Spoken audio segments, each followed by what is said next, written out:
Okay. And with Deleuze, the hardest part with him is the first step. Now, remember this distinction I had when going back to Nietzsche, right? Which is Nietzsche talks about a contingent history that's the product of the struggle of forces. That's to say, the product of a certain ontology. This is what there is, and it operates through a contingent history. Right? For Foucault, he's not worried about the ontology. Right? Foucault just doesn't talk about ontology. He talks about history. Right? In fact, what Foucault does, if anything, is to take things that present themselves as ontologically basic, right? Like normality and things like that, and put them up for question. So Foucault always rejects the project of ontology. And the reason he rejects the project of ontology is that Foucault is worried that what's going to happen is any ontology we create is going to create, we say, things that are stable, immobile identities, right? And come back to Nancy, right, Nancy? Yeah. Yeah. Your idea of flow, right? That we're going to create these stable ontologies that are going to resist flow, change, things like that. What? What did you think I said? What? You talked about used the term flow back at the beginning. Fluidity. Fluidity, right? It's the same thing, right? Okay. Yeah. So that what we need to do, in Foucault's view, was move away from the project of ontology and toward the project of genealogical histories, right? Move away from the idea of stable identities, right, that are ontologically basic, right, what there is, and toward a project of showing how certain things that present themselves as ontologically basic, in fact, are the product of history and therefore changeable. Okay? That's Foucault's frame. Okay? Now you can see the challenge Deleuze is going to have if he's an ontologist. How do you create an ontology that allows for fluidity? How do you create an ontology that isn't an ontology of things that are basic? They have to be this way or that way. Right. Is Deleuze speaking in response in some ways to Foucault? I mean, good question. No, they are contemporaries. Oh. Let me back up with that a minute. Just talk about. Yeah, they came up together. They were very close, and then they did something which is the rule in French academic intellectual life. Yeah, they stopped talking to each other. This is. In some ways, they're carrying on. One of their work is in some ways carrying on a conversation with one another, and with the information or the. Yeah, that would be generous. Okay. They were very close. I mean, Deleuze has an interview he does with Foucault at one point early on in the early 70s. When Deleuze's book Anti-Oedipus comes out in, I want to say 72, I think, Foucault has a foreword to it, right? So they were actually in lockstep for a while. The background for all of this is of their coming together, and a lot of the stuff that this theory are. And I'll say a word about this if you're not familiar with the events of May '68 in France. No, I should talk about this a minute. Okay, you know this? Oh yeah. Okay. Cinema side. What? The cinema side of things. Yeah. Okay. Right. The 68, as you know, was a big year, right? The Democratic Convention here, the Prague Spring. In France, there was a rebellion in May '68, and the rebellion was profound enough that at one point the President de Gaulle fled for a while because it wasn't clear how safe he was, and then came back, right? But what characterized this, and it's called the events of May or May '68, and it happened during May and June of 1968. It's about 6 or 8 weeks. Was that students went out on strike, workers went out on strike. There was the emergence of a feminist movement. Remember, France is socially much more conservative than the U.S., right? The emergence of a feminist movement. And all of these movements had their specificity, right? They weren't reducible to the traditional idea of the Marxist class struggle.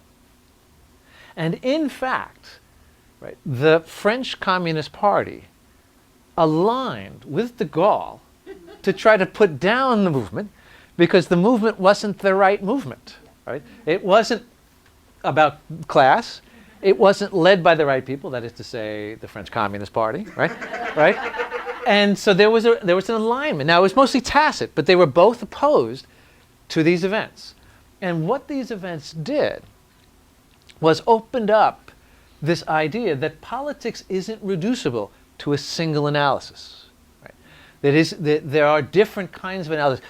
That feminist oppression, the oppression of women is not exactly the same thing as class oppression, is not exactly the thing as racial oppression. There may be intersections, but these aren't reducible to a single struggle. Right? Now you can see in Foucault, right, what does he do? There's no grand single story to be told. Right? Then these guys are working in the wake of May 68, and influenced by this, right, to look at the specificity of struggles, to try to get away from these stable identities. Things are just this way and not some other way, right? And what they broke over was nothing to do with philosophy. There was a strike, and Foucault found himself on one side, Deleuze found himself on the other, and they just quit talking to each other, right? I said this is what French intellectuals do. Sartre and Camus, Foucault and Derrida quit talking to each other. It's just, I don't think they want to, but it's like the law. Well, I think that happens with all groups. So you can have painters. It's practice. You have painters who are not speaking to one another not because of their art, but because one says that you must paint on parchment and the others say you must paint on canvas. Right. Yeah. Right. You get that, right? Right, and partly, I mean, in France, the intellectuals are superstars, right? In France, in a way that's it's difficult to wrap our minds. They're more like our Hollywood stars, right? They're quoted. Their love lives are in the paper. Like the gossip is about a lot of the intellectuals, right, and things like that. Yeah, it's a strange phenomenon, particularly looking from the States. So these people are very public, right? So what happens when you're that public? Egos grow, people break up, right? So, right. But you can see now the problem for Deleuze, right? What Deleuze wants is to think, on the one hand, to have an ontology, but on the other hand, to have an ontology that's an ontology of fluidity, right? That's going to see the way things are as open, right, unstable, right, contingent. Now, Foucault, in some sense, for Foucault, it was easy. He just got rid of thinking about ontology, right? Whereas for Deleuze, that's the challenge. How to have an ontology on the one hand, to talk about what there is ultimately, without, on the other hand, falling into this idea that what there is stable identities. And the question is, how does he do that, right? Now, in addressing that, when I said the first step's the hardest one, right? So I'm gonna say it and then try to illustrate it. But before I do that, do we see the problem, the challenge that he's got, right? Why he's facing a difficulty that Foucault did not face because Foucault was working historically, right? Does that feel comfortable for folks? Because right? Foucault's what? Because if Foucault's working historically, he doesn't feel like he's got to answer the question, what is there, right? Yeah. All he's got to do is say the things that we say are there, right? And they're as ontologically basic aren't ontologically basic because here's the history of how they came to emerge, right? Go ahead, Colin. Does the question, what is there, include the question, what is there potential for? It can. And it will, in a way, for Deleuze, Okay. right? But only in a way. Right. Good? Okay, so the question is this, but to begin to answer it, right? What Deleuze has to give us is an ontology that's not an ontology of identities. Right? We've used the term essences, identities, right? It's not an ontology, we might put it this way, not an ontology of things that are what they are and not something else. Right? That's the thing he's got to get past. That's a problem. That is a problem.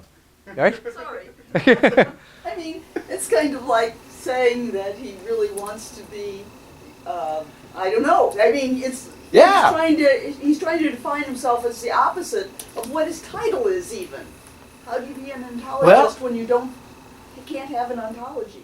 Good. Well, but here's the idea, though, Meg. Think of it this way, right? Is it possible to talk about what there is in such a way as to avoid committing to things are what they are and not something else, right? That's the weird part. And this is what he does, right? Right? In other words, he wants to talk about ultimately what there is, but ultimately what there is not a stable set of identities. Quantum physics? Less stable than that. Is that anarchy? No, it's good because anarchy is going to. That's at the political level, right? Okay. Remember, he's talking at ultimately what is there, okay? Right? What is basic, and it is. Come back to it will be materialist, okay? But he's going to have to give an account of what there is in such a way that what there is fluid, in the right way, as so that it doesn't have to be one thing or another thing, but can be many different things. Okay? That's what he's got to do, right? Meg, do you see that, right? That's the task, right? So, what he says is that things present themselves to us in the forms of various identities, right? People, institutions, chairs, tables, right? That things present themselves as identities. But beneath the identities are not further identities that make them up. Or not? They're not further identities that make them up. Beneath the identities is, and here's, like I said, this is the part I'm going to tell you, but we're going to get a feel for what he means. So it's going to take a few examples to do it. Beneath the identities is what he calls difference. Difference in itself. Okay? So the task that we're going to have, and once we get over this hurdle, then we're good to go, right? The task we're going to have is understanding what he means when he says that ultimately what there is difference in itself. Okay? All right. You're ready to go, sorry, right? Okay. Now, first, a little bit about this term difference in itself. Right? Deleuze says that the term difference is traditionally held hostage to notions of identity. So we say that things are different once we've posited two identities. Right? There's this thing and there's this thing, and they are different. Which means that difference itself is, if I use the term parasitical on identities, right? Difference is secondary. Right? You posit identities, and differences are what emerge between identities that are already there. Right? And he said that's how we tend to talk about difference. And what his claim is that what ultimately there is a difference that is not a difference between things, right? Not a difference between identities that are already there, but what he calls a pure difference. Difference in itself. Difference underneath all identities. So we don't posit identities and then difference, we posit a realm of difference in itself. Now, but isn't that just another name for an essence, then? No, it's a great question, but the answer has got to be no, right? Okay, but now the question is, was it? Yeah, it better be no. Right. Failed at that point. Yeah, no, absolutely, right. But remember, the notion of essence is tied up with an identity. It is this thing's ultimate character. Right? So whatever this difference in itself is, it's not going to be an ultimate identity. Right? It's going to be something other than that. And that's the thing about we need to slowly get our minds wrapped around. Right? Because what ultimately is going to cash out from this is if underneath everything, if the basic structure of things is a realm of difference, not identities, what this means is that what emerges from this, the identities, are creations. And there are all kinds of creations that can emerge from a field of pure difference. Right? If at the bottom of things there are just identities, things that are what they are and not something else, right, then the thing that emerges from them is just going to carry over those qualities. Right? There's no fluidity. But if underneath everything is, again, this is the term we're going to spend a little time getting a hold of, is this difference in itself, then what any number of things that might emerge, right? Any number of things might be created, and we don't know. All we do is experiment. Right? Right. Now let me give you, I'm going to swing forward to an example from therapy, and then swing back to the ontology. Right? The people who come into your office, right, they tell certain stories about themselves. Right? We know that they don't have to have those stories. Right? They can create others. The stories they tell don't have to be the only stories they tell about themselves. They can create other stories. Right? But, I'm just going to go back to the yarn example. The stories they create aren't simply lying there within them, waiting to come out. Right? It isn't, you don't discover the story. Because, as you know, I mean, there's so many stories that can be told. And it isn't that there's some inventory of those stories back in their consciousness that you're going to reach in and find. Right? That would be, right, far from narrative practice. Right?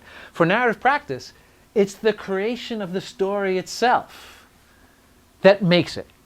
So rather than, remember we talked about liberation, rather than a pre-existing set of stories, which the therapist then helps you discover, what happens is a process of active creation. Right? The yarn gets created as you tell the story. Right? The process of active creation. So you want to say, well, what is there? Right? What is the material out of which these stories get constructed? If it's not these stories themselves or another set of stories waiting to come out, what's this material out of which we construct stories? Well, it can't be a set of identities, right? Because that would be the idea the stories are just there waiting to come out. It can't be that. And it can't be nothing, right? Because there's something being worked on. So what is it? Deleuze's answer? It's a realm that he calls difference. Right? Isn't any particular thing, but is it nothing? Right? That's the idea we're going to try to get a grip on. And you can see how it is that it's going to be, how this can intersect, right, with narrative practice. Right? Because narrative practice has to commit, right, and conceptually it's got to commit to several things. Right? It has to commit to the idea that whatever story we tell ourselves about who we are, stories we tell ourselves, aren't the only stories that we can tell. It has to commit to the idea, right, that what we're working on in therapeutic conversations are not to discover a set of stories that are already there. Right? I mean, if that were the case, then the therapist would be the expert. Right? The therapist would look, I'll find the story, and here it is. So the stories we tell ourselves aren't the only stories we can tell. There aren't pre-existing stories to tell. And now, third commitment, but you're working on something, right? It's not that any story will do. You're working on something without a particular identity, right? That could be otherwise. What are you working on? Deleuze would say, what's emerging is, right, is emerging out of a field of what he calls difference in itself. Not identities, not nothing, right? A field of difference, right? And this is what, now we have one example, and we'll use some others. But we're going to start to get a feel for what this field might be. But I think if you're going to give an ontology of narrative practice, right, one way to do it would be to run it through Deleuze, right? That he's, with this elusive concept of difference in itself, he's capturing that well, I might put it this way. He's capturing what walks into your office, right? Meg. That sounds kind of exactly like Tao Te Ching. Yeah. That whatever, okay, can I quote the beginning of the Tao Te Ching? No, not the moment. But that sense of anything that's named is not the unnameable. That unnameable is sort of beyond all that can be named, before all that can be named. Anything can be that we know Right. isn't it. But that sense of an ultimate, almost creative force, I'm making that part up. It doesn't say that either. No, this is right, Meg, as far as it goes. Now, there is a tendency in Taoism to think it's sort of an overarching sameness. It's all one, right? But what Deleuze is going to say is, well, it may be one, but that one isn't the one of any sameness. It's the one of pure difference, right? I actually once wrote a paper on Deleuze. Speak to this because I'm out of my depth. Okay, well, I wrote a paper because that I had to give a paper at a conference at Texas A&M, which is a place I hated, I have to say. And I knew I would, and it was a dry conference. I knew I was walking into a dry conference. And so what I did was I created a philosophical position that nobody actually held, right? And it was around Taoism, right? And I called it Valley Girl Taoism, right? Nice. Right? And I was contrasting Deleuze in the field of difference, what we're talking about, with Valley Girl Taoism, right? So Valley Girl Taoism was the view, right, that it's all one and the same, so like whatever, right? Right? Whereas for Deleuze, right, it's not all one and the same, it's a field of difference, right? So I was trying to contrast these, right? Taoism is funny because, right, it's a general abstract level. It can be taken up in a Deleuzian fashion, but he's going to take it up in discussions with science, things like that, where he thinks, right, that in fact, right, there are that some of what science seeks to explain, it needs to understand on the concept of difference in itself being ultimately what there is. I'll give you a couple of other examples outside the therapy. Mark. Is there some connection, as I'm looking for it, between his idea of difference and what Bergson calls news of a difference, and that Michael White also took up? I don't know the Bateson that well. Say what you think, Mark, and I'll... Well, that the only way we can know something is to compare, contrast it to something else, and it's in that difference between those two experiences or perceptions that something unexpected or unpredictable emerges from that difference that we, I think, attribute to it. We see the difference. Right. That would still not be Deleuze's difference, right? And the reason it won't be Deleuze's difference is that that's still starting with two things and then having it in between, right? Whereas for Deleuze, that difference is underneath, right? It's going to be underneath those identities themselves, the ones you're comparing. You see what I mean? No, Right. That. I have a clue what you're talking about. I'm not getting it. All right. Nancy, I'm going to take a couple questions and another example, right? With the examples we start. Actually, let me do this. Why don't I do another example too, and then just hold the questions for a bit, and then we'll come back. Okay.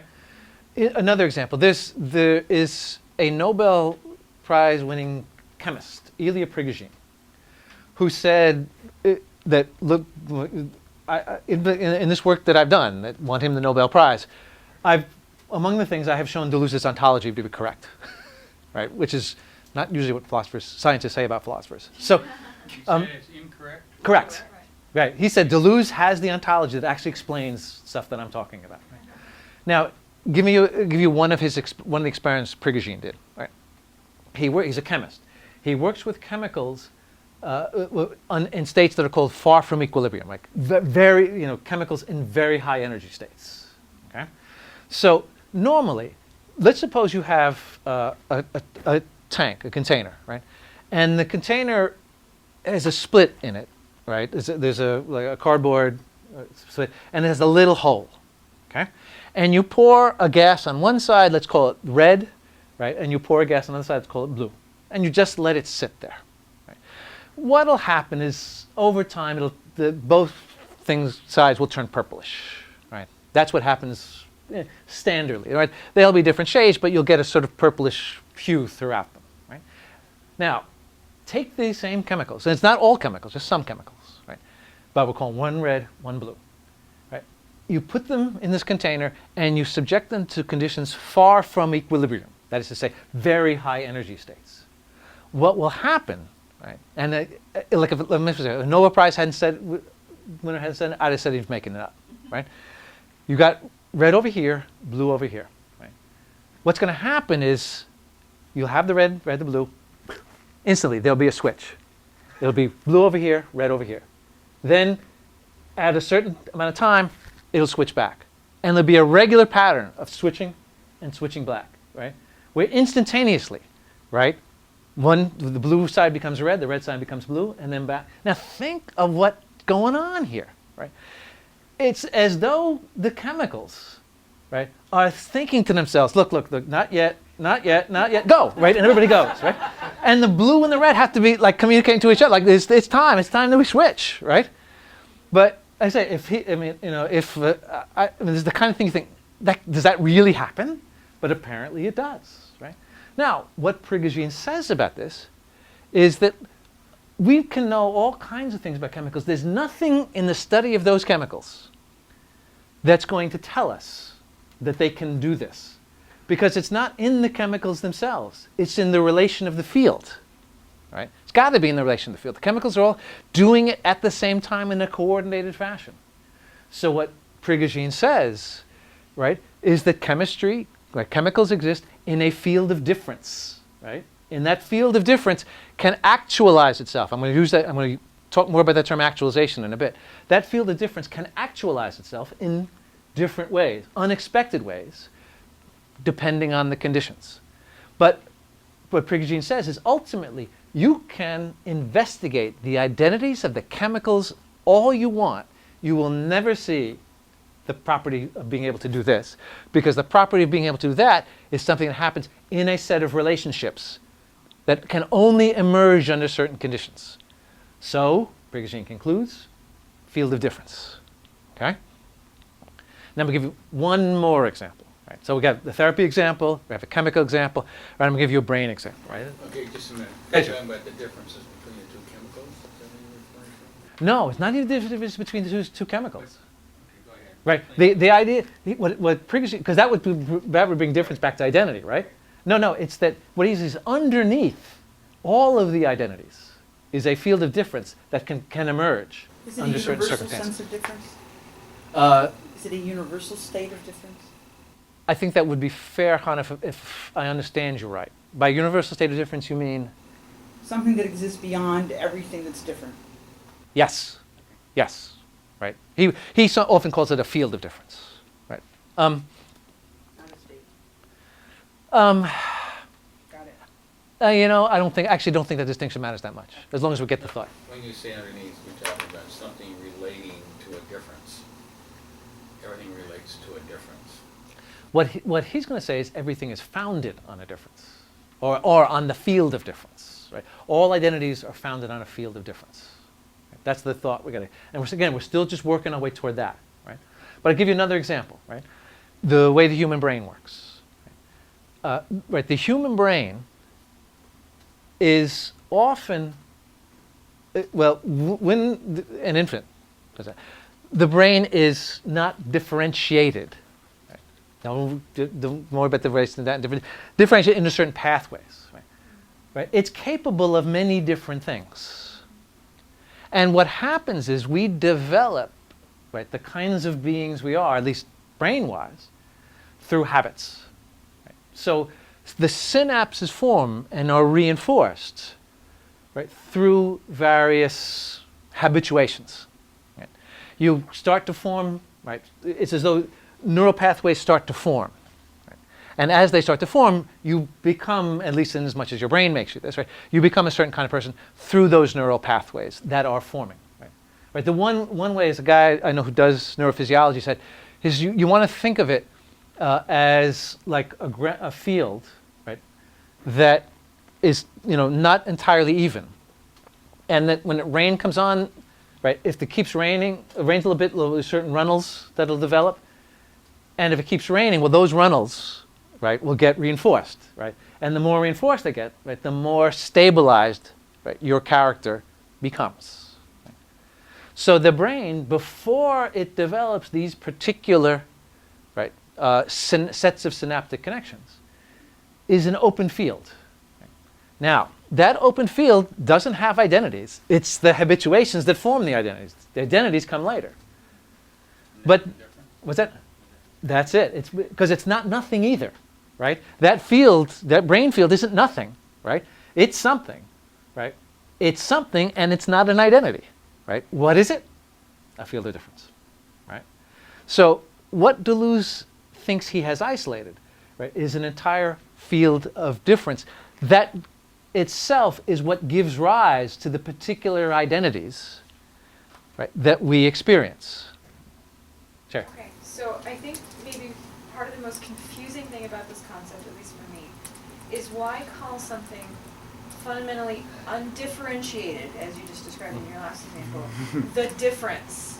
Good. Why call it difference in itself? Why call it difference? Like Yeah. that seems to be part of what makes the concept so confusing, because then we keep going back to difference Difference as we between understand things. the word. Yeah. So why call it difference? Yes. Jim. Yeah, the God courts, The don't they have a God courts, what they're looking for, the smallest of all particles? Oh yeah. It doesn't have an identity, but Right. all identities come from it. Yeah. So the Deleuze thing's coming back to what Connor said a bit ago, more in terms of fields of difference, not a thing, right, but a field, right? And I think, Sherry, the reason that he does this is, well, it's twofold, right? There's a philosophical reason and a sociological reason, right? Right. The sociological reason is that at this time everybody's talking about difference, right? So he's got a difference that's distinct from Derrida's concept of difference and a bunch of, so there is that going on, right? But the other side of it is, I think what he wants is to contrast this field with identities, right? So he wants to say it's not a matter of stable identities, it's a matter of something else, right? So if it isn't stable identities and it isn't a blank slate, right? It's something, right, that's capable of many different things, but not capable of anything. A blank slate would be capable of anything, right? So it's not an identity, not something that's capable of anything, but capable of many different things. What do we call it, right? And he says, well, we call it difference in itself, right? John. Good. He makes a distinction. Could you repeat the question? Yeah. How's it different from potentiality? Okay. Good. John, what I'm going to do is I'm going to introduce some terms I was going to introduce later, but the question I think we can open up on it now. Okay. Deleuze contrasts two sets of distinctions. Okay. On the one hand,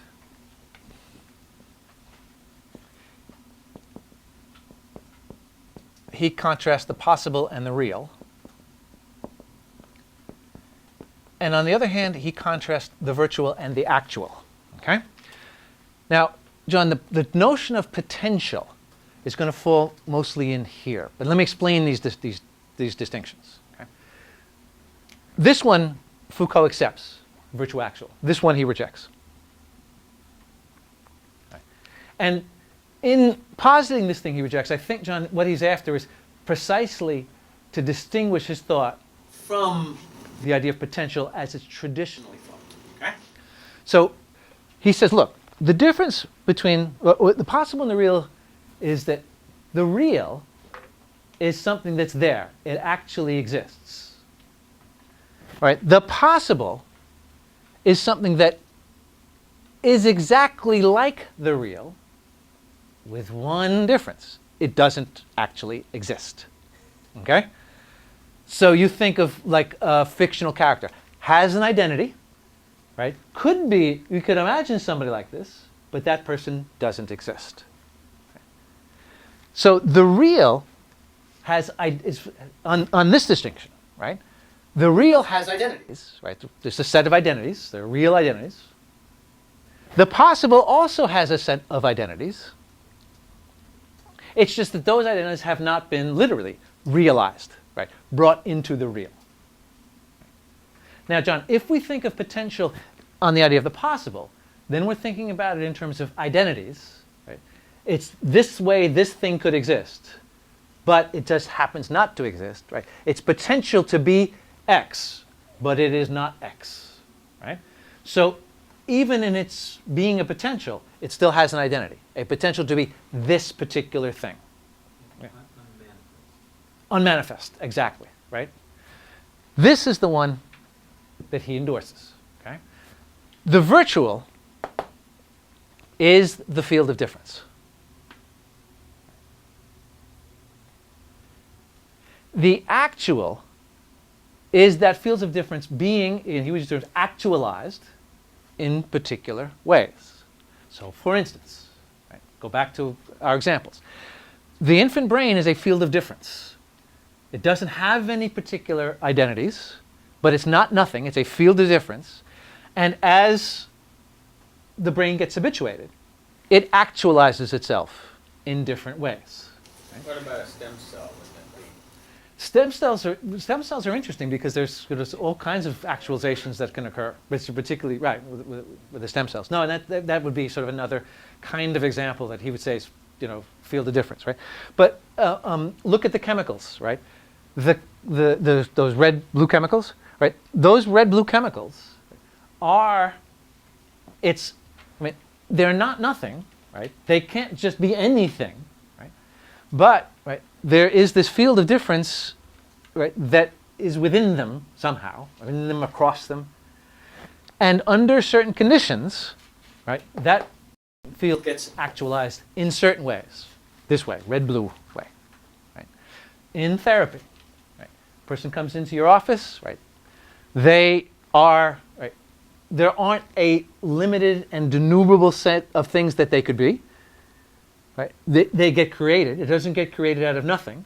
So the virtuality that is there, right, gets actualized in different ways depending on the kinds of stories they're telling about themselves.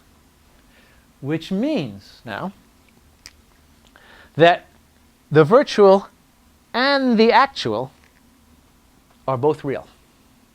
Right? They're both real. Right? What happens is not taking something that doesn't exist, an identity that doesn't exist, and making it happen, but rather operating on a field of difference, right? Brains, chemicals, right? All, the person who walks into your office, all of these fields of difference, and actualizing them in one way as opposed to another. Right?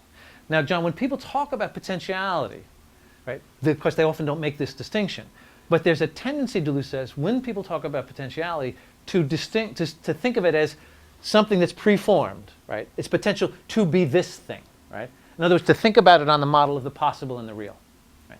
And he says, if you think about potentiality that way, that's not what I'm talking about, right?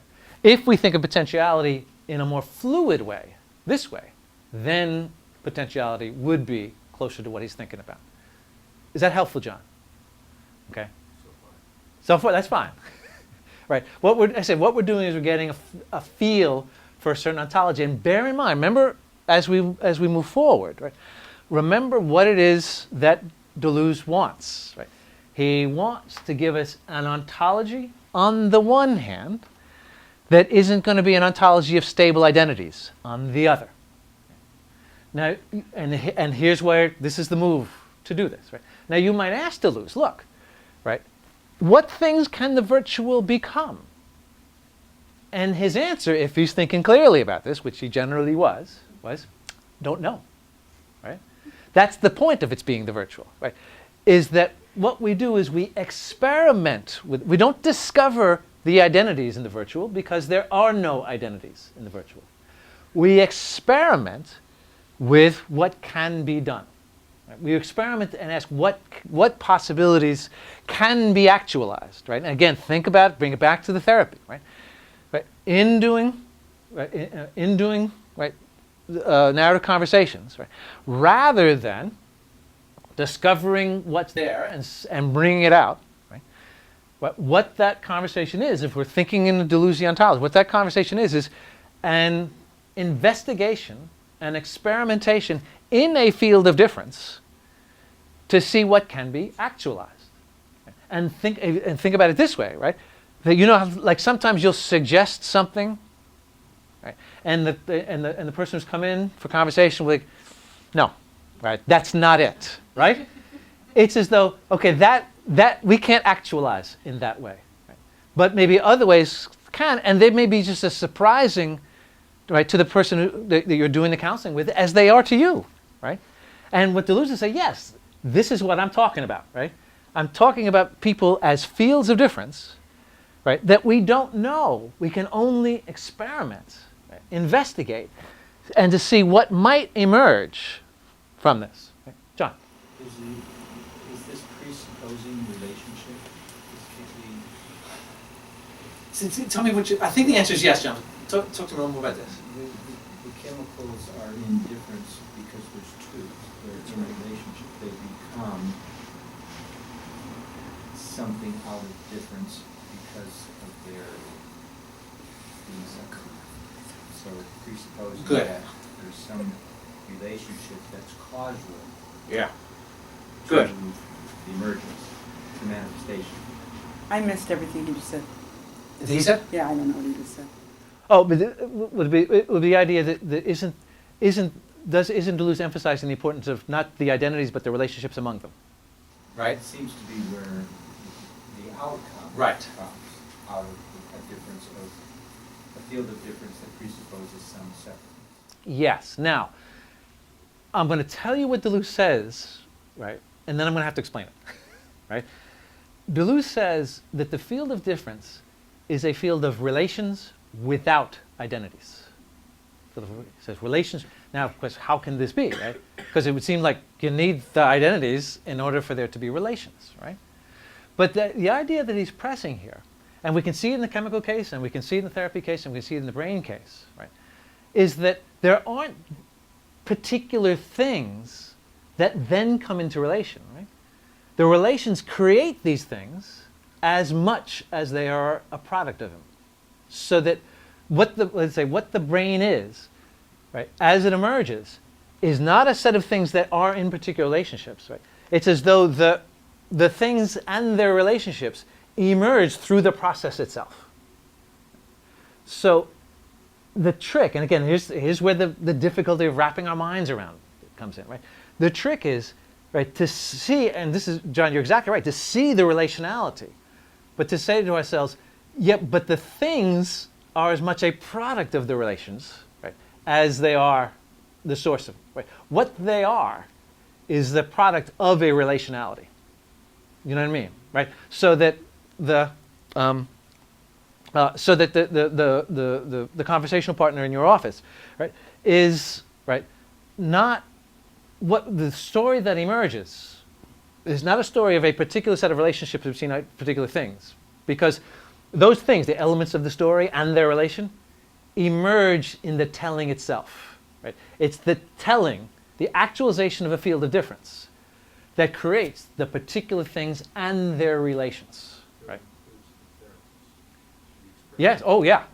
Right. And right, the therapist, we'll all be pleased to know, right, is also a field of difference, right? I mean, the kinds of things that you do, right, may be brought out by this client not because they're pre-existing possibilities and you just waiting to come out, right, but they emerge in the process itself, right? So it's as though you're a field of it, they're a field of it, and what's going on between you is a field of difference that gets actualized in some ways as opposed to other ways, right? Was it? It is interesting, right? And it's when he's Deleuze is one of these guys, I say, very difficult to get that first grip on, right? But I think once you get the grip on it, what people tend to do is they start seeing it everywhere, right? Like, this thing, yes, everything looks like, oh my God, it's a field of difference, right? But I think really what Deleuze wants to capture, this comes back to Sherry's question. He wants to capture the idea, right, that we could say of a creative process, in which what gets created is not simply a repetition of something else, but the creation of something, right, that the creation of something that is a product of the process itself, right? not the product of a discovery. Right? And again, to go back to narrative practice, it would seem that narrative practice would be committed to something like this, right? Because it's got to be committed to the idea there aren't pre-existing identities and there's not nothing either. Right? The reason there's not nothing, I mean, think of the chemicals, right? There's something going on in those chemicals, right? They're not nothing, because if they were nothing, if they were completely blank, we can make anything out of them, right? But you can't, right? It's the field of difference that emerges that you don't know what it is until, right, you experiment with it. Just as when you sit with somebody in a room, you don't know what can emerge without, and this would be Deleuze's term, right, without investigating the field of difference to see what can be actualized from that field. So it's always in relationship. Yes. Yeah. It's always in relationship. And the trick is to start thinking of this thing, the virtual, as a set of relationships without pre-existing terms. Right? That's the catch, right? And that's the thing I said you sort of have to get a feel for, right? How to create relationships without the pre-existing terms. Okay. Now, so far, I want to make sure. Now, at this point, let me ask. This point, if I'm doing my job, right, you should be starting to get a feel for it, right, a sense of it, right? Yes. Okay. We got a few more minutes before we break. I want us to do. Todd, what would you like the people who said no to do right now? What? The people who shook their head no, what would you like them to be thinking or doing right now in relationship to this? I didn't see a no. Did I miss it? I'm not going to tell. Oh, I saw a nod. Well, I had a question for you. Okay. My question, or my request is just, as you get excited, you talk fast. Did I? Will you slow down just a little Okay, bit? sure. My brain isn't, I'm trying to listen and. Yeah. No, that's fine. That's what, Yeah. as I get excited, I do this, right? Thank you. Mary, let me ask you this, right? When I asked the question, are you getting a feel for this? Yeah, I do get a feel for it. I don't know what you're reading on my face, but it's Okay. a lot, and yeah. And I do have a feel for it. It's an elusive thought. Totally different. Yeah, no, it's completely different from how we're used to thinking about things.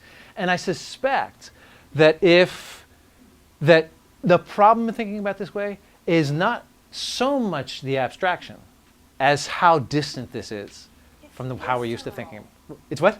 It's visceral. In what sense visceral? It's Yeah. visceral. It's not, the field of difference isn't something that we can put our finger on. It's visceral, and you feel it emerging in the therapeutic process, in the creative process. I call it play because I see it happen with kids all the time. They do speak, no speak, and they have this field of difference that's going on between them all the time, and they don't even have to speak about it. They're just both picking up on it and going and doing, and it emerges, whatever they're doing together. Right. No, I think that's right. And what Deleuze is doing, I think, is trying to give a conceptual account, right, of what's going on, right? What is there, right? What must things be such that this can be going on, right? So that, right, as a therapist, right, I assume that you're not generally sitting there saying, well, look at the actualization of that particular field of difference, right? Right? No, I'm saying let's play with this for just a little bit. Right. And what Deleuze is trying to do, remember we're upstream now, right, is to think, okay, what must things be such that you can do the things that you do, right? Right? So if there weren't what Deleuze would say, if there were no field of difference out of which this stuff emerges, the narrative work you do would be, it wouldn't work, right?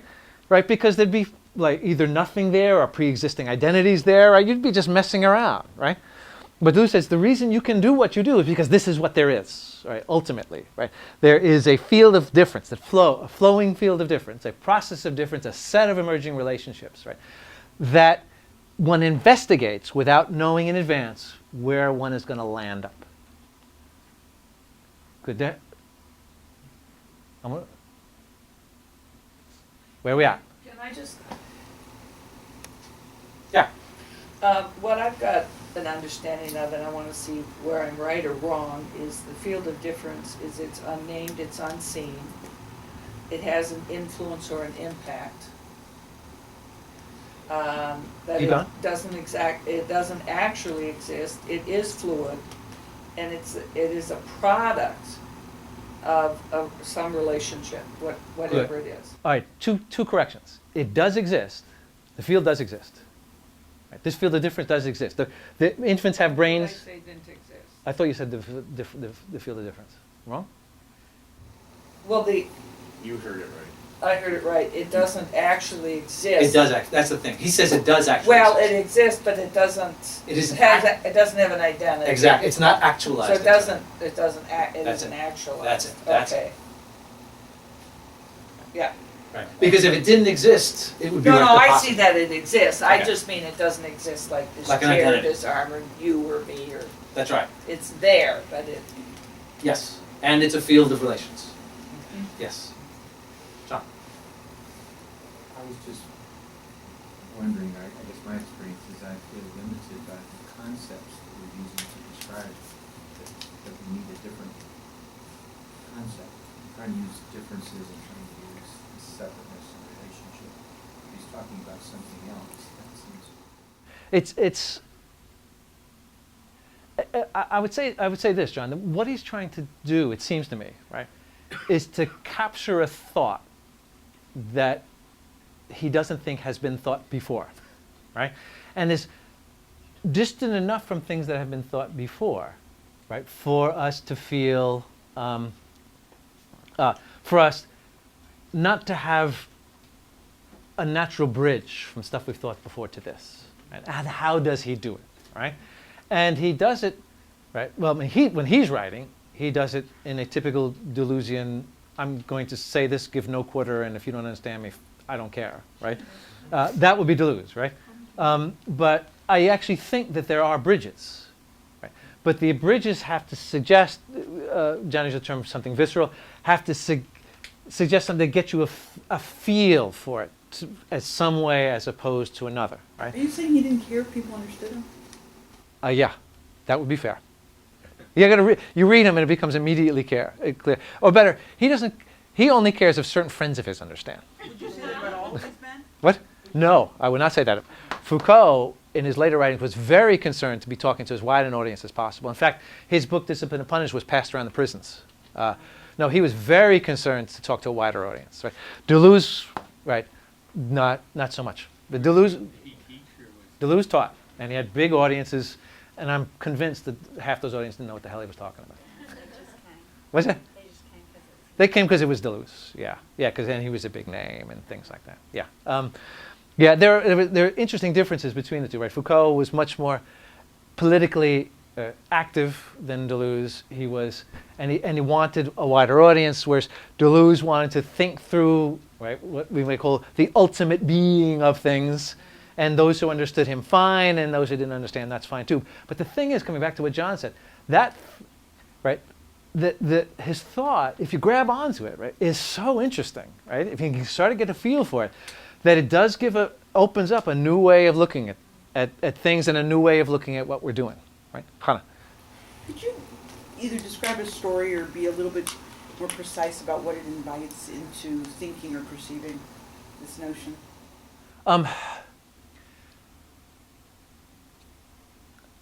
I would put it this way, right? It doesn't invite a particular thing. That would be a betrayal of the. And we wouldn't want to betray him. No, because that's just not who we are, right? But rather.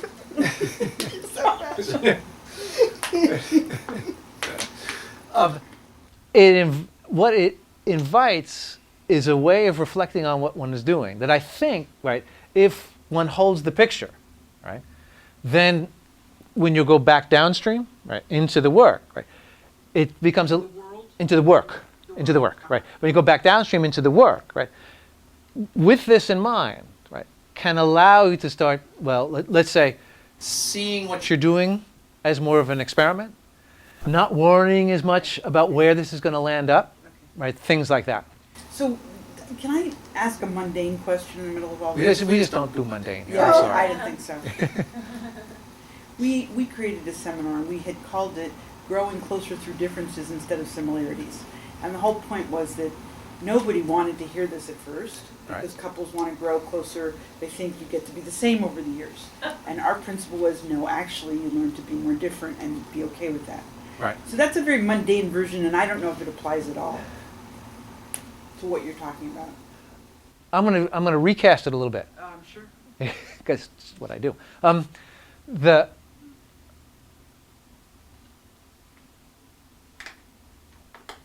that rather than saying they become different, or better, they become different in a particular way. I don't want to substitute vocabulary, but that maybe one of the things that couples do, right? And I want to say couples do when they become, perhaps when they become more comfortable, right? Is that they can allow, right, experimentations in things that before they were more comfortable they couldn't allow, right? And that part of closeness might be, right, it might be involved in the allowing of those experimentations without knowing exactly where they will go, right? But trusting that the experiment is worth doing. Okay. Did you say Deleuze was more free will? Neither of them talk about free will, and Deleuze is funny because you could take him in the direction of saying it's all determined, just the virtual just does what it does, right? And there's no personal agency here, or you could take it in a free will direction. These guys just never talked about that stuff.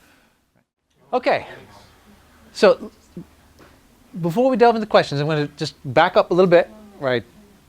Put a frame to where we've been so far today, right? And then come back toward Deleuze, right? The idea for today is to spend, in the metaphor I've been using, time upstream, right? To give ourselves a sense of what kinds of philosophical background, right, out of which narrative practice emerges, right? And my suggestion is there's a historical trajectory of this, right? Starts with Nietzsche, right, works its way forward to Foucault and Deleuze, but that each of them have different views, right? That if Nietzsche, on the one hand, is doing an ontology of forces, active and reactive, and on the other, a contingent history, Foucault picks up the contingent history, Deleuze picks up the ontology, but casts it in his own way. And so what we are trying to do here is grasp that philosophical background out of which a lot of this emerges for a couple of reasons. One is to instead of simply working with concepts in isolation from the framework, to see the framework itself. And the other is, right, it opens up possibilities of thinking and rethinking how these concepts might be used, right, in as narrative practice moves forward. Right? So where we got right before the break was to what I think the central concept or the central frame that Deleuze works out of. Right? So that's where then you guys took off. So based on discussions, what should we pick up? Where's what we can say? What thread should we create? Let's move on. Didn't you say you had more to say about it? There is more. It's going to be more. There's going to be more angles into a similar thought, right? But it sounds like there's a lot of stuff going on. So I want to see if we can. Quick question: the same patient, and now these weren't therapists, correct? Okay. They were philosophers. Right. But say they became psychologists, and the same patient went to both of them. How would they treat them differently? That's a good question. Yeah.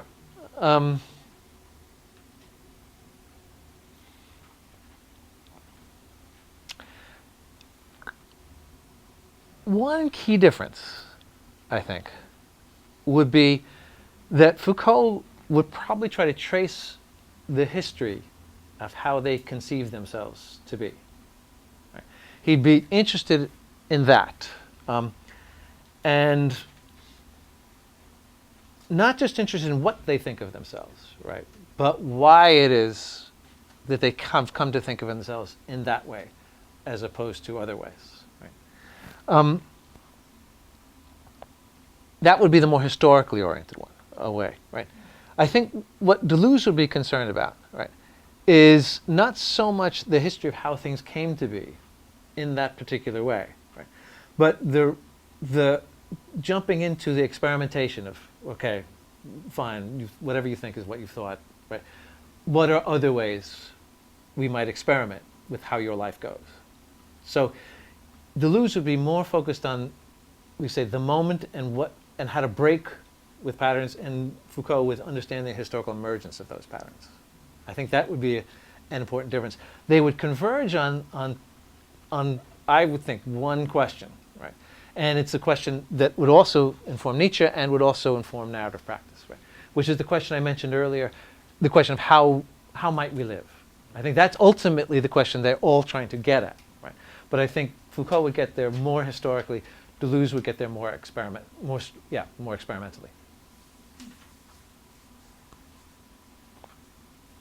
Come. So, with Foucault, there's this focus on Stoicism or history to determine how we got to where we think we are, right, or where we are. And then it's up to us to move on from there. Mm-hmm. And he's not going to tell other people how to do that, but it's up to each of them to do that. How did he do that? Oh, he died of one of the ways he did that. We talked about the book Discipline and Punish, right? But his subsequent book, and a lot of his subsequent research was on sexuality, right? And Foucault was a sexual experimenter, right? Which is to say, he went to San Francisco, he found San Francisco fascinating, and was experimenting in practices of sadomasochism, right? And at that time in San Francisco, there was a lot of it going on, and contracted AIDS, right? And died of AIDS. But he did that. He also worked a good bit with in the prisons, and in a way that was very much in keeping with his philosophy, right? So as he was writing Discipline and Punish about the prisons, he was with a group called the Group for Information for Prisoners. And that Group for Information for Prisoners was a newspaper written by prisoners that Foucault, with his stature, helped get distributed.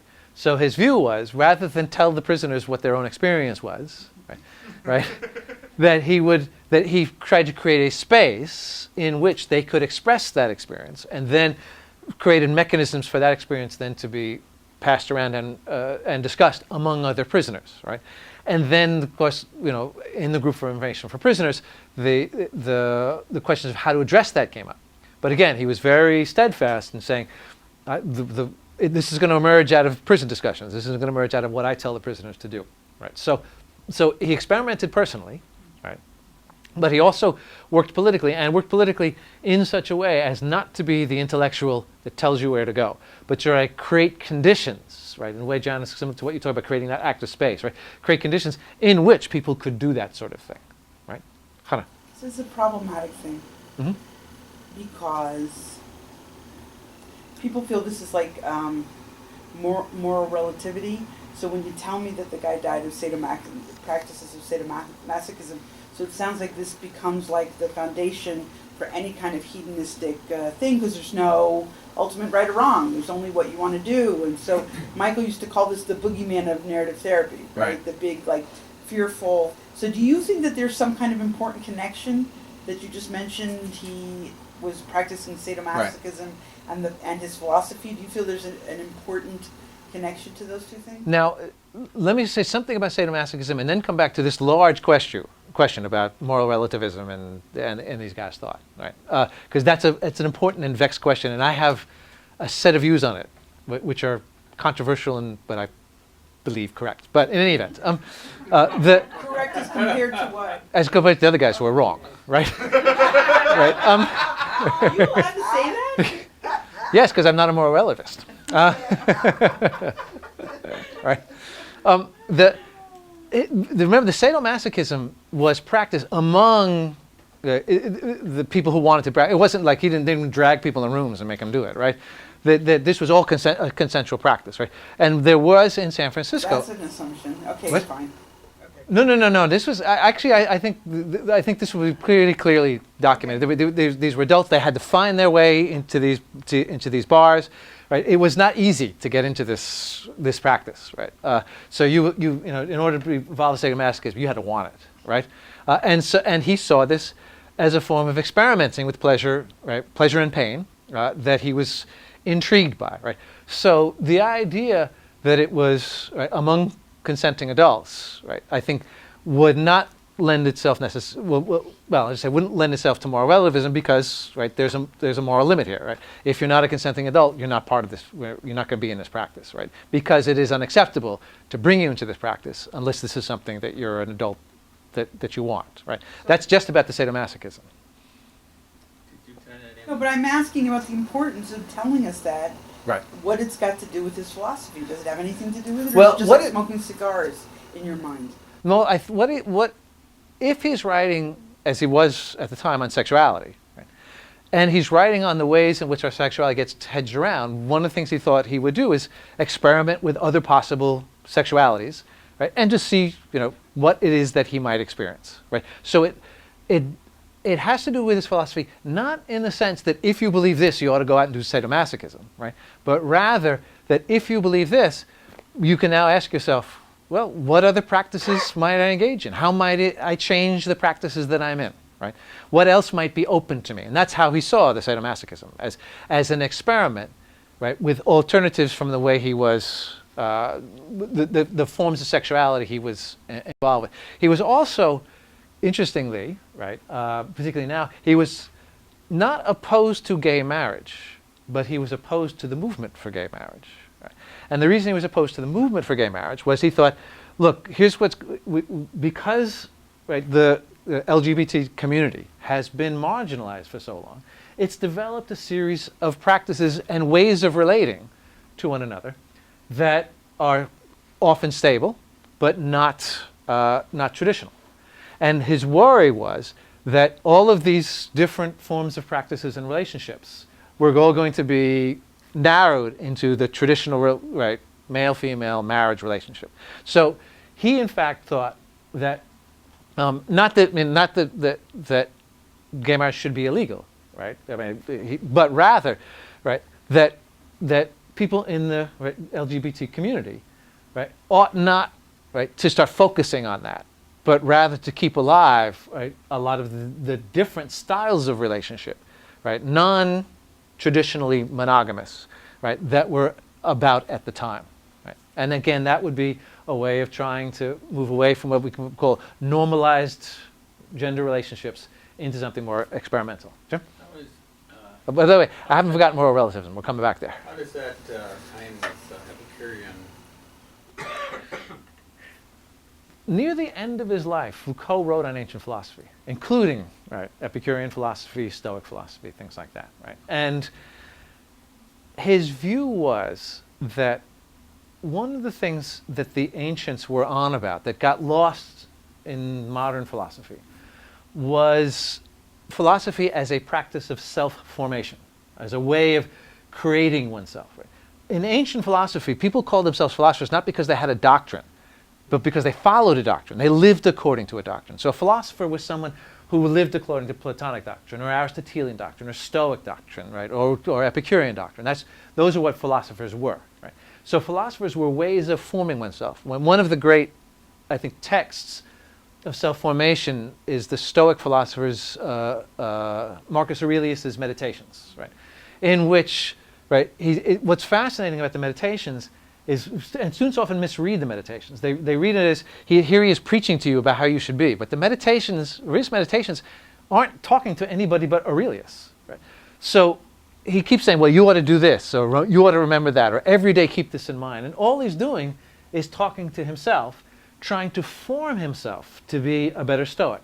And one of the things I find fascinating about the Meditations is how he keeps coming back to these things. It was like he's telling me, you knew this yesterday, right? You recognized this yesterday, and yet today, look what you do. You go forget it, right? And so you can see it. Yeah. But no, and he has it with himself through the Meditations, right? And so one of the things that it is he was a philosopher in that ancient sense. He was seeking to form himself to be a certain kind of being, right? And I think what Foucault wants, right, what fascinated him about near the end of his life about the ancients, was this idea of thinking about how might we form ourselves, how might we create ourselves. So he was investigating different ways in which the ancients did it, not to copy the ancients, but to understand that very dynamic of thinking about oneself and one's life as something you create. Right? Foucault once said, that he said, we think of the lamp or the painting as a work of art, but why not lives? Why aren't lives works of art that we create, right? And I think he found in Epicurus, but in other ancient philosophers, forms of self-transformation, right? And I think that's what fascinated him, right? But we've got still on the table Hannah's question about moral relativism, right? And this is very vexed, and the reason it's difficult, right, is that Foucault, Deleuze, and others were always really hesitant to give any moral prescriptions, make any normative claims. Right? I think it was a mistake, right? Because I think what they were worried about, they didn't need to be worried about. Remember I said that for Foucault, right, that he thought that the change that people were engaged was up to them, right? He was giving them histories, and how they wanted to conduct political change is not something he prescribes for them, right? And I think he went one more step, and that's the one he shouldn't have taken, right? The other step that he sometimes took was to say that even norms about better and worse, I leave up to them, right? Now that clearly can't be what he wanted, right? Because discipline and punish is normative, right, all the way through. It's a critique of way in which prison practices have developed, right? Remember we talked about the normative, just the better and the worse, not the normal, right? So he's actually, in Discipline and Punish, criticizing certain aspects of the way modernity has developed. The problem is that if you ask him, okay, in the name of what are you criticizing? What's wrong with these? That's where he balked, right? And I think it was open to him to say, well, look, among the problems, let's say, that normalization has, is it doesn't allow, in as much as we think of ourselves as normalized, we don't experiment with who we might be. We become, in part, the product of oppressive discourses, right? Oppressive discourses, class discourses, sexual discourses, racial discourses, right? We become beholden to a capitalism that he himself was critical of. I think he could have said all of these things, right? And I think the reason he didn't was he thought that not to prescribe a political program meant he couldn't even prescribe normative principles of critique. And I just think that was a theoretical mistake on his part, right? So these people often come off as moral relativists, but I think a deeper and more sympathetic reading of them won't see them as moral relativists, right? It sees them as people who are engaging. You can see the norms in play, right? You can see them right there as you read them. But, right, those norms, right, they hid from those norms because they were more reticent than they needed to be, right? All they need to do is say, look, these are my principles of critique. Here's what's wrong, right? How you want to address it, right? Now you've got the tools, right? But they never went that far, so they often sound like moral relativists. Whoever wants something, that's fine. Whatever they want. Does that make sense, Khan? Okay. John. I remember Michael White interested with this, and he used the terms preferred and non-preferred, and then obviously doesn't come down to a line in the sand, but rather a individualized to the client or collaborative work with the client into what was a preferred or non-preferred direction, which loosened up at least an ability to walk down that, because I remember with a lot of young people, and this preferred is not going to prison, it's going to college. I can't cut it any other way. So we try to help create that narrative base that they can, once you loosen it up, that they might see an avenue to something. You might even be able to see what's a little preferred. Right. This is good, and I want to press this, John, a little bit, because it is a vexed question, right? So imagine this, right? Imagine the person in your office who has felt disempowered and starts to tell a story, and as they're telling the story, right, they begin to say, wait a minute, right? Do you know who I am? Do you know who I want to be? I want to be psycho killer, right? All right, I want to commit serial murder. I think this would be really empowering for me to commit serial murder, And now I see it. I can see all of this was leading here, right? What's that? Never mind. It's not, I'm imagining that in my office. the telling the client from hell is who I'm describing here, right? Right. So, and they want to be that, and they say to you, and you start talking about, yeah, this is my preferred story, right? Right. My suspicion is most of us in the room would hesitate to endorse that story, right? And hesitate to endorse it even if they was preferred, right, by the person themselves, right? Now, in as much as we would hesitate to endorse that story, we are now committed morally, right? Look, some stories, they're just no good, right? Right. That's that story with that future. You don't get that one, right? Or at least if you get it, you're not going to get it with my help, right? So, I think in therapy, I think there is, rightfully so, and I think this is not just narrative, but all kinds of, there is an orientation that the direction come in as much as, like I say, reasonably possible, right, from, right, the person that you're talking with, right, that you're not creating their lives for them, right, they're creating their lives. But if that has no limits, if there's no limits to that, then what have you got? Now you have moral relativism. Now any story is as good as any other story, and the psycho killer, right, gets ratified because that's just what they happen to want, right? So I think that all forms, not just of therapeutic practice, but also, right, philosophical practice, right, do have moral parameters, right? There are moral limits, there are moral orientations, right, that even if they aren't taken up explicitly, are there, right? So I think, John, the notion of preferred helps, but it won't. When push comes to shove, it won't solve all the problems. You see what I mean? It's in combination. Maybe it's in combination in the way that you're talking about the differences. But the combination was that there's a preferredness that may exist that they can't be aware of without the influence of the presence of this different therapist. Right. Okay, so that they're working their way up in the game, right? They want to be the leader. Good. Well, they want Good. power. They want to have all this money. Well, they want to be successful. But they don't see power and success as somebody who understands the corporate ladder. Right. Good. They see it only in this avenue that's going to be highly problematic in their lifestyle. So I think that's the combination. It wasn't without that we might introduce differences to the specifics of that Good. direction. No, this is good. It doesn't solve it, but it's... No. This is what I want to come back to. But Jana, you want to jump in on this very point, right? Well, that's what I was just saying. Everything that you described earlier is not what we're talking about.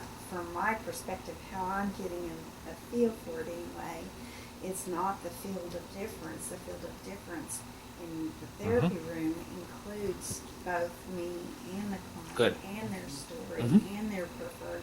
But but there's that I'm there too. So Yes. And my story is there too, and the story of therapists who train me, and then their trainer is there with me too. So there's that field of differences that it's a whole, plus our families are all in there too. So yes. I mean, And those are fields of differences that emerge into whatever is to come. yes. Yes. So what you were describing in terms that just doesn't fit. Right. Good. Now, let me say something first about the structure of what you talked about, and then swing back to this issue of the moral. Okay. Right. Because the issue of the moral isn't in the ontology, right, and it isn't in the history. It is exterior to it, right. But on the other hand, right, I want to say it can form limits here. But I'll come back to that in a minute. When this group was talking, they were talking about memories, right? And you guys asked, right, are memories part of the field of difference, right, that become, right, taken up in certain ways, right? And the answer was no. Once they're a memory, right, they're already actualized as something. Right? So there is a history that one has that doesn't have a particular character. The character that it has is an actualization of, among other actualizations, right, that it could have had. So it occurs in such a way, right, as the memory is the identity. Right? This memory that happened, things happen this way as opposed to that way, right? That emerges from the field of difference of one's past. So now, John, coming back to what you said, right? I think it's exactly right. There's lots of folks who are in the room, right? But if we're thinking about it Deleuze's way, they are in the room virtually, not as this person or as that person or as the other person, right? But as this, we can say, historical field of differences that can be actualized, right, in many ways. Right? Now, remember, there's a locution I keep using, right? I say they can be actualized in many ways. That's not the same thing as saying they can be actualized in any way, right? Right, and this is an important difference, right? Because there are histories that simply can't be actualized in certain ways as opposed to others, right? That field of difference constrains what we can actualize, right? Constrains what it is that can be created, right? But if you say how, if you ask the question how it constrains what can be created, the answer has always got to be don't know, right?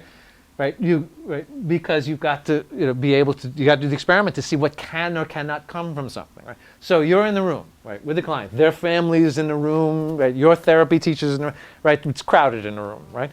But it's crowded, right, not with a set of folks, right? But if we're thinking Deleuze, with a field of difference, right? Right? What we might put it this way, right? What exactly is in the room will depend on what gets actualized. Right? No, it isn't that there's this pre-existing stuff in the room. Although in that room, not just anything can be actualized, right? Because of your history, their history, etc., right? There are certain things that might get actualized, other things not. Okay? Now you want to say, that's how you've been understanding this, right? And that's exactly right. The question that comes up is always, and this is what leads us in the moral realm, the one that Hannah was asking about. The question comes up is a question of critique, right? This is, if we're looking through Deleuze's lens, what we're seeing is a way to conceive who we are, what things are like, such that we can engage in the creation that we engage in. Right? If we're looking through Foucault's lens, right, strictly what are we seeing? We are seeing the contingent ways in which we were formed to be these kinds of beings, produced as these kinds of beings, rather than those kinds of beings, right? Strictly speaking, that's what we see, right?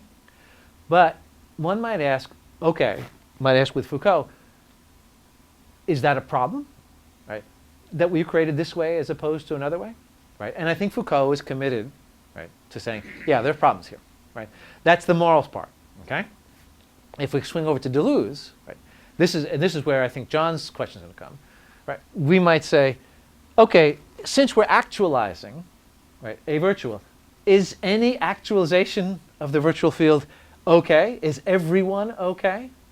And that's where we come from the outside, not from the inside, not from inside the ontology, but outside and say, lots of them maybe, right? But not any one of them, right? And in that sense, I want to say there are normative limits here, moral limits that we bounce up against.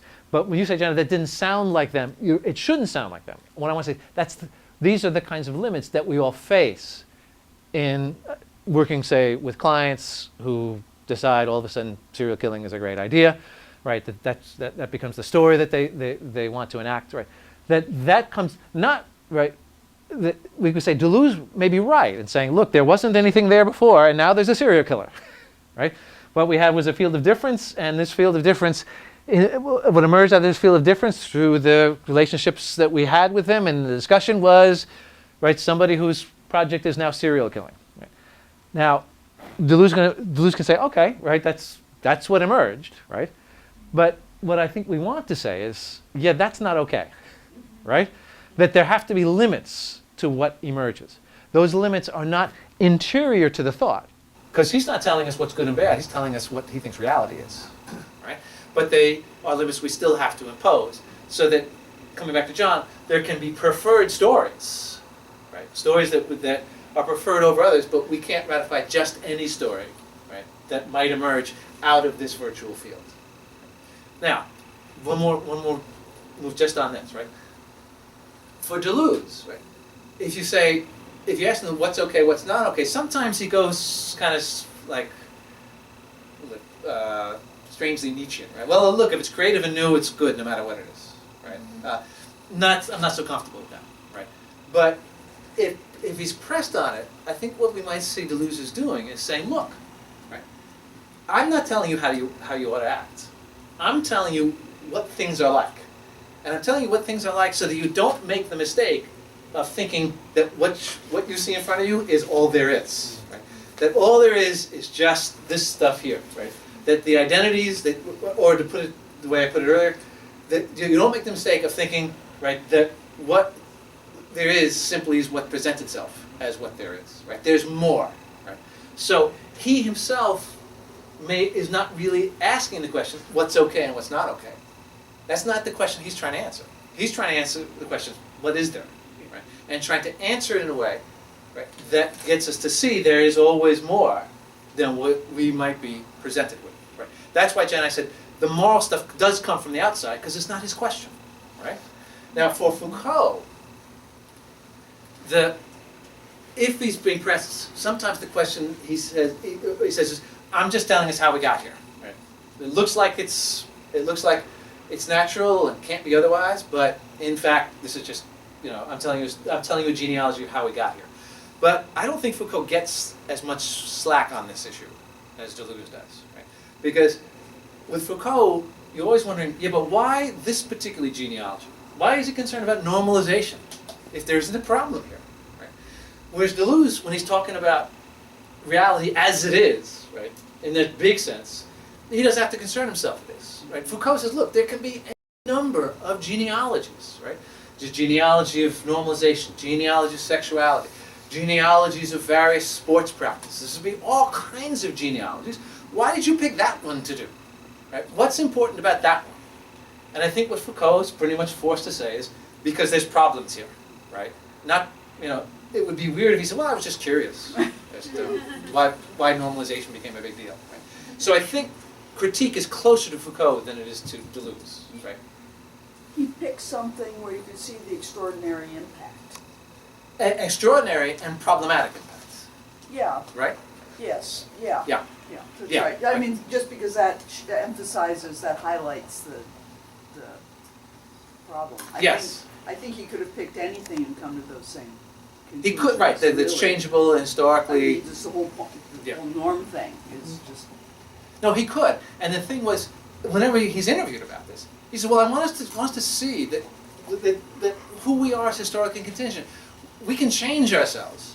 And that doesn't sound like a guy who's entirely comfortable with the way things are. Right? That's why I say I think for Foucault, critique is closer to him. With Deleuze, because he's such at an abstract level, right? I don't think he's forced to answer those questions the way that Foucault was forced to answer. Why did you pick this thing to do a genealogy and not some other thing? Right?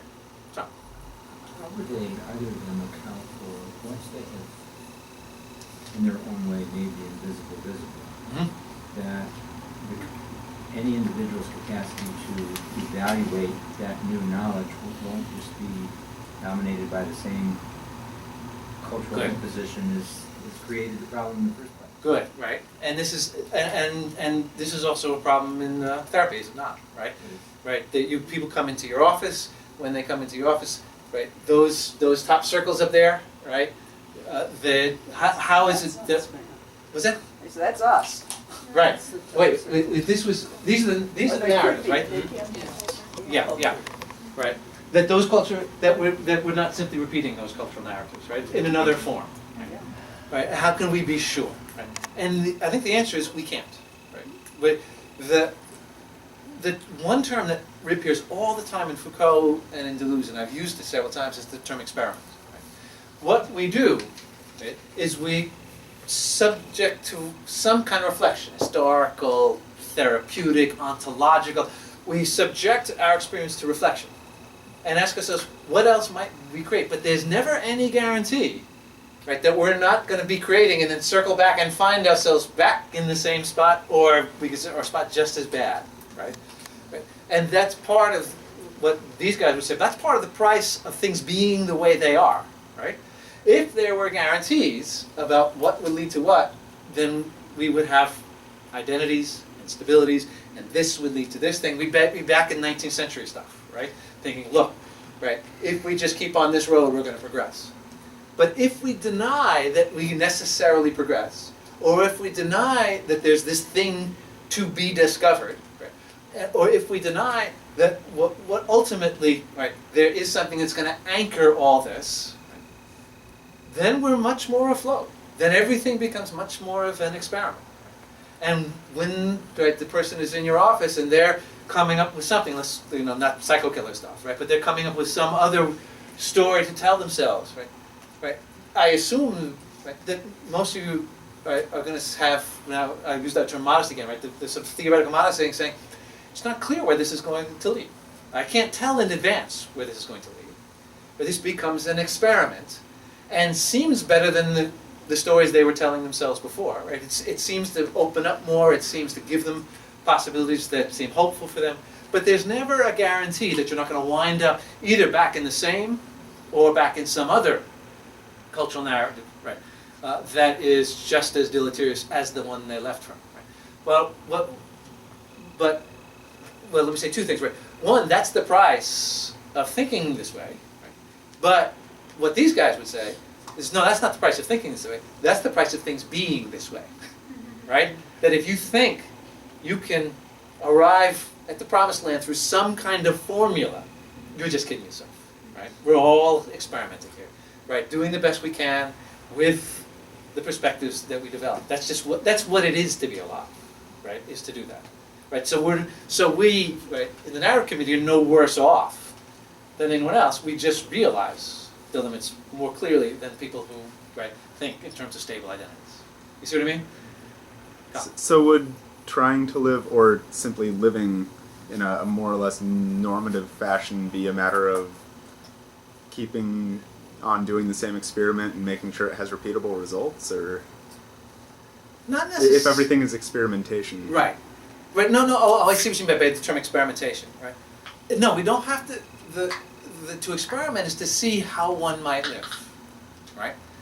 So that's what I mean. Not scientific experiment, right? But and to see how one might live can involve different forms of investigation, right? It can involve sticking with the same project and seeing where that leads, right? Or it can involve just, Foucault sometimes uses the term getting wide of oneself, right? Getting wide of oneself to seeing what else is out there, right? Foucault once said that his aim in these historical studies was knowledge, but he says not knowledge that leads to more knowledgeableness, right? But a knowledge that lets us get free of ourselves, lets us get wide of where we've been, a certain curiosity. Right, to free ourselves from what I used to do, the grip of certain stories, so that we might begin to ask ourselves, what other stories can we tell?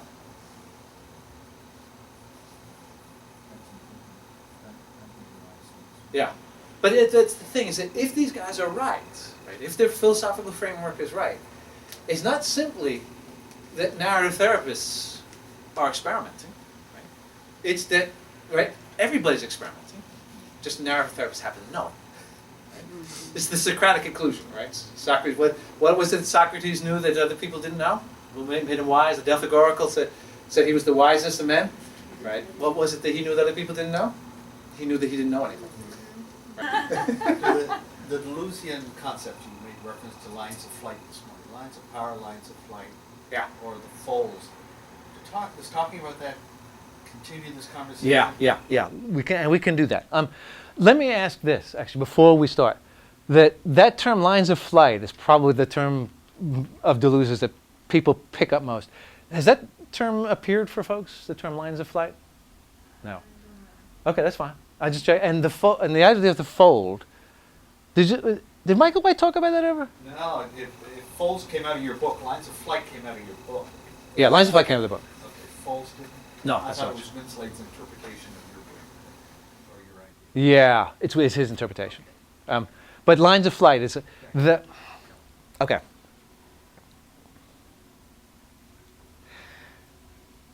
Deleuze thought, and this was some of the material I was thinking I might bring in, so I'm going to use this as a topic to bring this in as opposed to other things. One way Deleuze thinks about who we are is in terms of different kinds of lines, 3 different kinds of lines. Okay. He called those segmentary lines as one set. The second set is molecular lines. And the third was lines of flight. Now, segmentary lines, Deleuze thought were called the line segments that connect one to the other. And his example is, right, you go to school, one segment. Go to the military, next segment. You get a job, next segment. You develop your career, next segment. You retire, next segment. Then you die, right?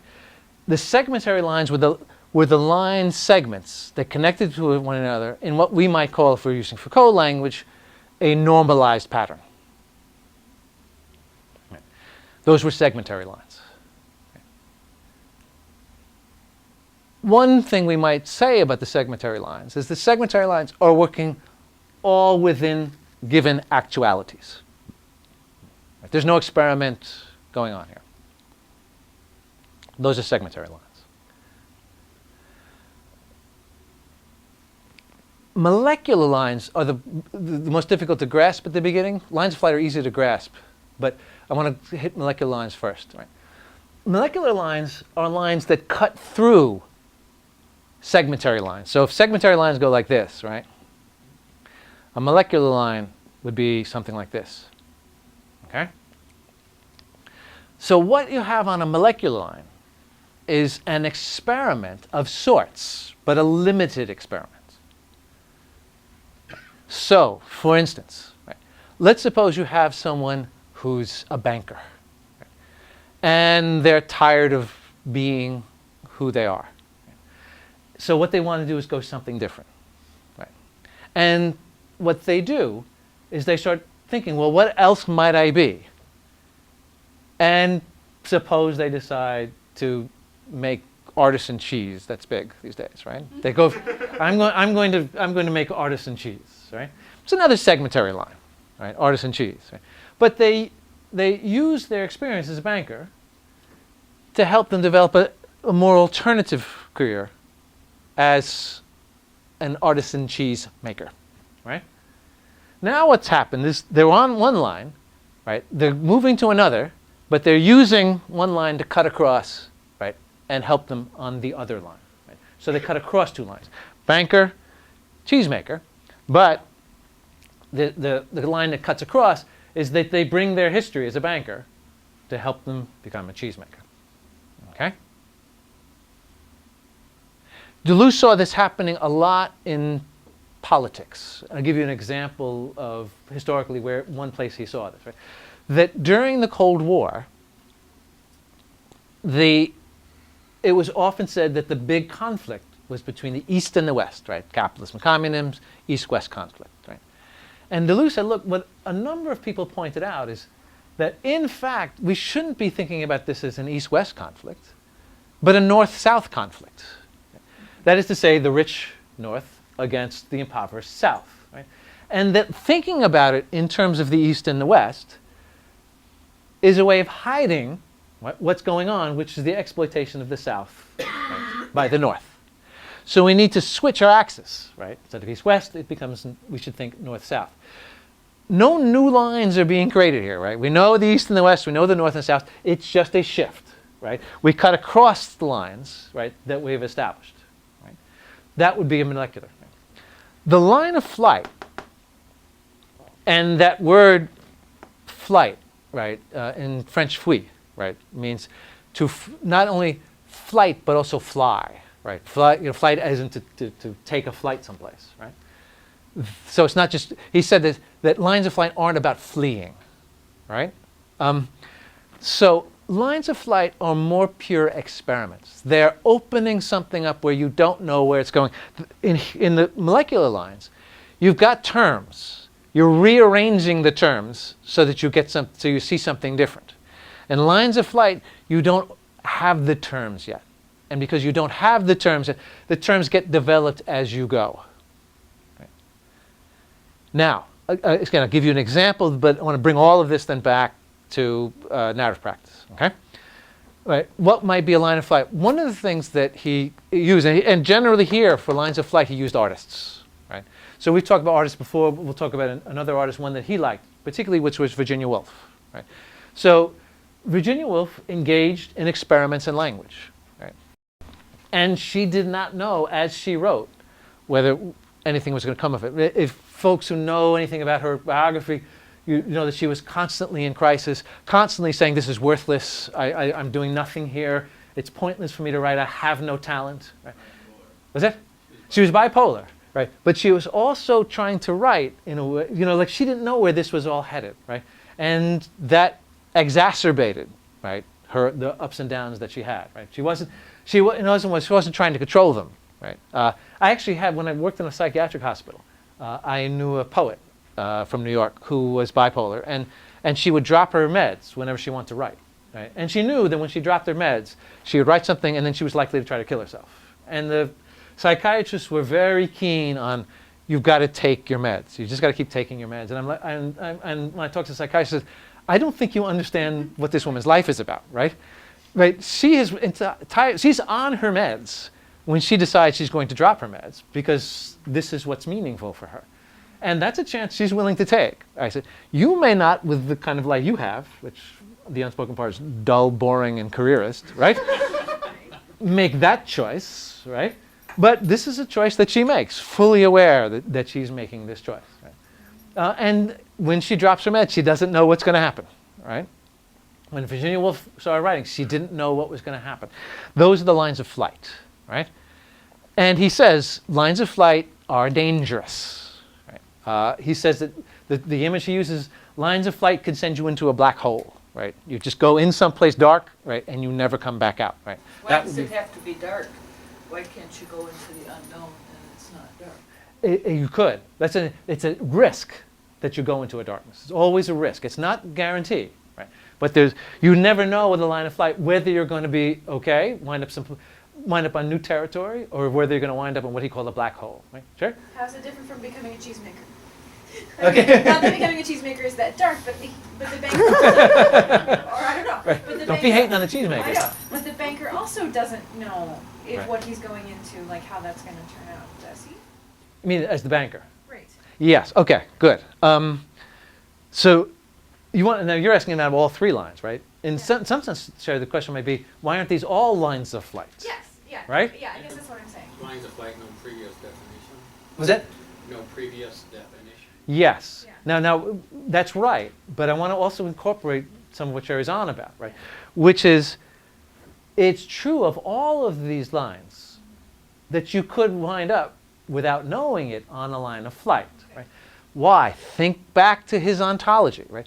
Deleuze's ontology was, right, every actual has a virtual coiled up inside it. And that virtual, under certain circumstances, could actualize itself, right, in a way that you don't know. So the banker could all of a sudden wind up being in... I could be some dark cheese man. Yeah, right. You don't know. I was going to say wind up being the main character in Dylan's The Ballad of Mr. Jones, right?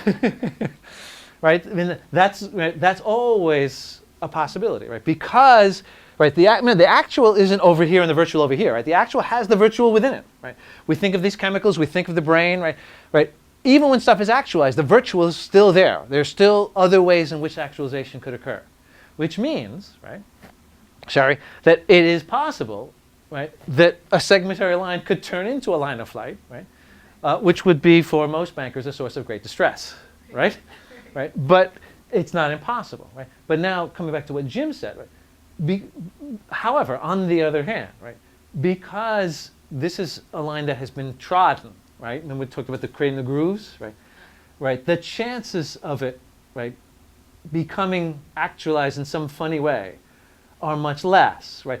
When a person is on a line of flight, they really they're going someplace and they don't know where they're going, right? They know they're experimenting, and there are no pathways. Even if those pathways turn out not to work out, there are no pathways for them. Where no man has gone before. Exactly. Okay. Yeah, right. There's always a cultural reference, right? Right. But so I want to say, but when both you and Jim are right about this, right? That On the one hand, there are the virtuals coiled in all of these lines. Because the virtuals coiled in all of these lines, the banker could wind up on a line of flight without knowing it. But on the other hand, right, these segmentary lines are well worn, right? The molecular lines a little bit less well worn, right? And therefore, the chances of being on a line of flight when you're not trying are going to be much less than if you actually know that's what you're doing, right? Does everybody see that, right? One of the important elements of that, right, is recognizing that that every actualization for Deleuze, right, every actualization still carries the virtual inside of it, which means, right, if you're in a therapeutic conversation and a story is told, right, you say reauthor, right, you reauthor a different story, right, that reauthored story is just as contingent and changeable as the story you started with, right? That reauthored story has its own virtual, right, I sometimes use the image, coiled inside of it, right? And because it has its own virtual coiled inside of it, it can change, right? Or you can experiment still with that, right? So the virtual never goes away. It's always there inside the actual, right? It's not the ones over here and ones over there. It's that they're all together, right? The actualization is the actual of a certain virtual, right? But it's not like it's actualized and the virtual goes away. The virtual may exist there, but its structure will change, right? So that means, right, the banker could wind up on a line of flight. Virginia Woolf and the poet that I work with in New York, much more likely, right, to engage in a line of flight. Right?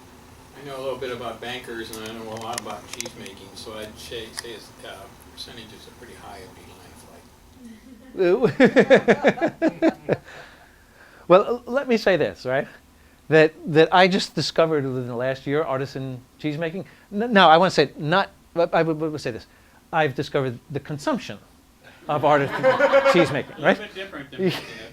Yeah, but I'm glad there are folks out there who are doing it because otherwise there'd be no consumption, right? Right. But in any event, right? So these are not strict, but sort of relative differences, right? That people. So now this notion of line of flight has become very popular in referring to Deleuze, and I think the reason is because it seems so, I don't know, cool, right? Seems like a cool thing, It's right? an incredibly beautiful phrase, Yeah. just in and of itself, and then you add neat little, ideas to it, and it's like, wow, that's Yeah. so cool. That's what it seems like, right? But It's scary as hell. well, it's scary, and the other thing is that it often sounds, and I understand why it sounds escapist. Like, okay, here's the reality where we're checking out. We're going someplace else, right? But that's not what he means, and that can't be what he means, because what does he mean? You're going to go outside of reality, right? So when he talks about lines of flight, he sometimes said, I mean a flight into something, right? You may not know where you're going, but you're flying in. You're not flying out of anything. You're flying into something, right? So when Virginia Woolf starts to write, right, she's flying into something. She just simply doesn't know where this is going to go, right? That when the poet drops her meds, right, she knows she's going into something. She just doesn't know where this is going to lead, right? And a lot of artistic experiment, I think, happens here, right? Now, thinking now therapeutically, this is interesting because I think sometimes if you're with somebody in a conversation, right, oftentimes I think you can tell when you got these things, right? I mean, and if I would say narrative practice is probably really specialized in because you say, we know what the segmentary lines look like. Those are the stories you get taught to tell yourself, right, that are often disempowering. But when you're on one of these as opposed to the other, I think that might be a little more difficult to sort out sometimes, right? When is it, as we're talking, the story's getting created, right, that is, even though I don't know where it's going, and the client may not know where it's going, it's still following a line that's sort of bending through some things that are pretty standard, right? And I think that's a possibility. Although it could be, right, that you go to a place and nobody knows where this is going, and really it's got no structure. So my suspicion is that, and again, this is just a suspicion, that in narrative practice, right, you probably can only tell whether you've been on a molecular or a line of flight looking back on it, right? That you look back in, because you don't know as you're experimenting which you're on, but you figure it out. You can figure it out later. Which now, again, doesn't mean this is necessarily better than this, okay? right? This has its own possibilities, new creation, and its own dangers, right? This, right, not as creative, not as dangerous, because still can turn out something interesting, right? So, again, he's not, although sometimes it sounds like he's privileging this, I think a careful read of Deleuze indicates he's not. These, okay, he don't care for those, right? Not big on the segmentary lines, right? But, right, those, why? Because he's interested in creativity, right? So we might say, in creating new things, right, this is a relative creativity. This is more absolute creativity. But that doesn't necessarily mean, right, that a relative creativity is bad, right? It's the segmentary lines he hates because Deleuze, right, the thing Deleuze opposes more than anything, and you can, knowing his ontology, you can see it, is being boring, right? That's the worst, right? Be what you, serial killer, I can deal with that, but don't be boring, right? He's, in that sense, like Nietzsche, wants to see what's new, what can be created, what can come out, right, of what's been there before. And in that sense, that new creation that Deleuze is on about, insisting always that something new can come about, right, intersects him back with the active forces. Right? So are you saying that he's, and this isn't a term he might have used, but he's more interested in the authentic? I worry about that term, Nancy. Because the segmentary is learned. Yes. It isn't necessarily me. Yes. And so this seems more like a journey potentially to my more authentic self. Right. Now here's, You probably don't like that authentic self then. not so much. But let me say why, right? Or at least from Deleuze's perspective, right? That the worry that Deleuze is going to have is that you think there's something there that I simply discover, right? It's pre-existing and I discover it, right? So if authenticity means finding the real me and then discovering it, right, then the narrative therapist is on the wrong track, because what the narrative therapist ought to be doing is discovering where the real you is, with or without your help, right, and then getting you there. But if by authenticity we mean shedding some of the disempowering stories and seeing where things might go, right, that would be much closer. Right? The worry I have about the term authentic is that it sometimes seems to connote the more real, right? The thing that, right, underneath the fluff is the real thing, right? Well, clearly the segmentary lines wouldn't be real. Right, they're not going to be real in that a sense. That's right. But That's they're right. not, they're programmed. Yes, that's surely right. Right. But neither of these are journeys of discovery, of something beneath, but rather journeys of creation. Yeah, the lines of flight to me is a journey of creating myself. Right, right. Molecular lines as well, but not, we say, not as, right, with limits, not as experimental. Okay? But remember, they all have inside of them, right? They've all got the virtual, which means, come back to share what you said before, they can all break out in different ways. Okay. Say, one thing all this assumes is that We might be sandbagging. pretty high cognitively reflective people you're working with. It's not the immediate man that Yeah. Kierkegaard talked about, because he would get anywhere. No, that's right. And this is why I use that term upstream, right? If right, there are borrowings that have been made, right? And right, and this will be the point of this, if I can give you a sense of the framework out of which they're made, right, then what happens is, right, what my hope is, that they become less a set of concepts with no internal connection, but that work, right, in practice, right?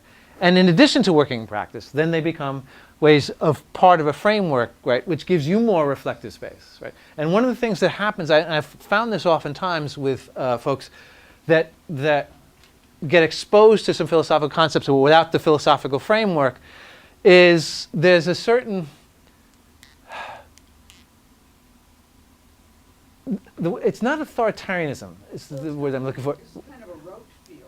There's a rote feel, but the idea, it's also uncritical. It's like, right, because you don't know the concept, right, and so you don't know how to critique it, think about it, work with it, things like that. So all you can do is take it up or not, right? And so if you've got the framework, right, that allows you to turn on it critically, right? Now the price that involves, well, I would say it's a price for you, it's not a price for me because this is what I love to do, right? The price that involves is wrapping your mind around some of this stuff, right? But you get your mind wrapped around it, and again, I don't think it's impossible. You get your mind wrapped around some of this stuff, then you can start looking more critically at the concepts, asking what they're doing, how they're working. Do I want this one? Does this one have certain problems? And we've raised critical questions as we've gone to concepts that are relevant to the work that you do, right? So the idea here then is to get a framework, right? A philosophical framework, to be able to perform, right, a set of reflective tasks relative to your own work, not all the way downstream, right? Although reflective tasks that will have implications for what goes on for you downstream, right? That and doing philosophy, which is to me just great all by itself, all right?